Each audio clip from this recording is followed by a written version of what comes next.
गिरीश महाजनांनी अखिल भारतीय आखाडा परिषदेचे राष्ट्रीय अध्यक्ष रवींद्र पुरींची भेट घेतलेली आहे।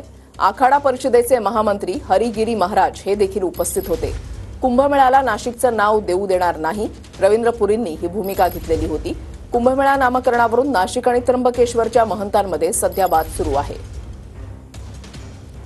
कुंभमेळ्यासाठी नाशिक त्र्यंबकेश्वर दोघांचं नाव लागावं यासाठी प्रयत्न आहेत असं महाजनांनी म्हटलंय। कुंभमेळ्यासाठी केंद्राकडून मोठा निधी मिळणार आहे अशी माहिती महाजनांकडून देण्यात आली आहे। त्र्यंबकेश्वरसाठी कॉरिडॉर करण्याला अडचण येणार नाही असं देखील महाजनांनी म्हटलंय। मला वाटतं नाव मागे पुढे नाही, पण दोघांची नावे यावीत। नुसतं कुंभमेळा नाशिक असं आतापर्यंत प्रचलित नाव होतं, त्यामुळे कुंभमेळा त्र्यंबकेश्वर हे नाव त्याच्याबरोबर लागावं। दोन्हींचा कुंभमेळा अतिशय महत्त्वाचा आहे, पवित्र स्थानांचं तेवढंच महत्त्वाचं आहे।